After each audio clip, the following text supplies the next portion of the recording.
आज की top headlines कुछ इस प्रकार है। डीआरडीओ अगले साल सबमर्ज्ड प्लेटफॉर्म पर एआईपी मॉड्यूल का परीक्षण करने की योजना बना रहा है।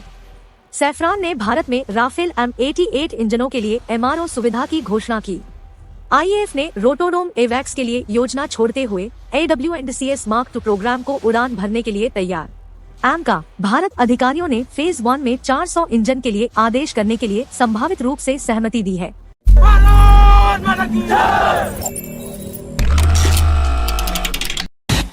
भारतीय नौसेना के निर्भय मिसाइल प्रोग्राम चुनौतियों का सामना हो रहा है, जिसका पहला परीक्षण 2013 में हुआ था, लेकिन अभी तक इसकी पूरी क्षमता हासिल नहीं हुई। इस कारण से फ्रांस द्वारा बनाए गए मिसाइल डे नेवल MDCN ने भारतीय नौसेना के लिए एक विकल्प के रूप में उभरा है। MDCN मिसाइल की खासियत है उसकी उच्च सटीकता और दूरस्थ स्टैंड ऑफ रेंज क्षमता। यह मिसाइल विभिन्न समुद्री जहाजों से प्राकारिक उपयोग के लिए उपयुक्त है। निर्भय मिसाइल प्रोग्राम समस्याओं के कारण यह फ्रेंच मिसाइल भारतीय नौसेना के लिए एक विकल्प प्रस्तावित करता है, जो उसकी सेना शक्ति को मजबूत बनाने में मदद कर सकता है। मिसाइल का वजन 1400 किलोग्राम है और इसकी लंबाई 6.5 मीटर है, जिसकी हाई सबसोनिक स्पीड है।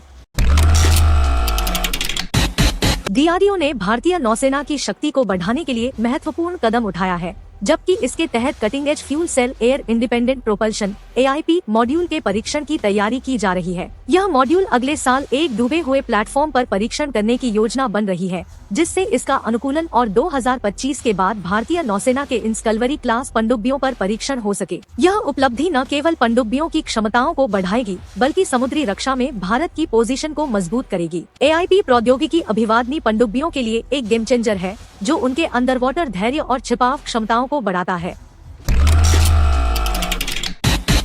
सैफरान ने राफेल M88 इंजनों के लिए भारत में एक मेंटेनेंस, रिपेयर और ओवरहॉल MRO सुविधा की स्थापना की घोषणा की है। यह सुविधा अगले साल से संचालनीय होगी और यह भारत के राफेल वायुसेना विमानों के M88 इंजनों की सर्विसिंग और ओवरहॉलिंग को संभालेगी। फ्रांस ने M88 इंजनों के लिए टेक्नोलॉजी को भारत को स्थानीय रूप से उपलब्ध कराने की प्रतिबद्धता की है, जो भारत की वायुसेना की आत्मनिर्भरता को मजबूती देगा। भारतीय वायुसेना के पास पहले से ही 36 राफेल वायुसेना विमान है और भारतीय नौसेना के लिए भी और राफेल मरीन वायुसेना विमानों के आदेश हैं, जो देश के रक्षा क्षेत्र को मजबूत करेंगे।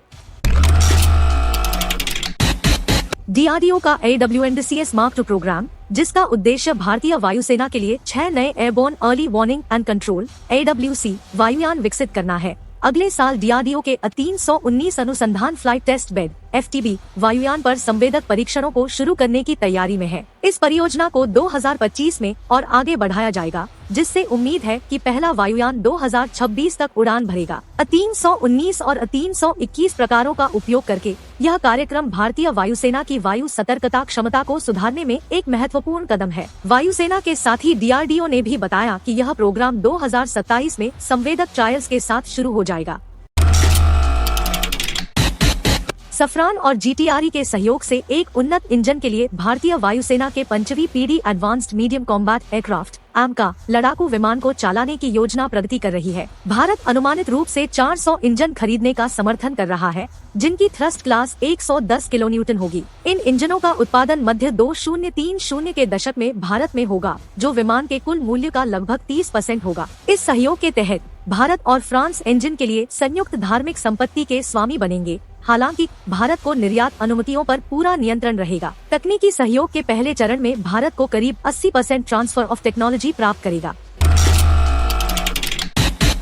भारत बैलिस्टिक मिसाइल रक्षा BMD कार्यक्रम के भाग के रूप में भारत विकसित कर रहा है एक फ्लोटिंग समुद्र आधारित रडार प्रणाली। इस परियोजना का उद्देश्य राष्ट्र की रक्षा क्षमता को मजबूत करना है, जिसमें एक उन्नत रडार प्रणाली स्थापित की जाएगी जो बैलिस्टिक मिसाइलों का पता लगा सकती है, भूमि आधारित अंतर्वेदियों को रियल टाइम में अपडेट कर सकती है और मिसाइल रक्षा के प्रयासों की प्रभाविता का मूल्यांकन कर सकती है। इस समुद्र आधारित रडार प्रणाली के माध्यम से भारत अपनी रक्षा योजनाओं में मजबूती प्राप्त करेगा, जो उच्च तकनीकी प्रक्रियाओं और नौसेना के साथ सहयोग के साथ विकसित किया जा रहा है।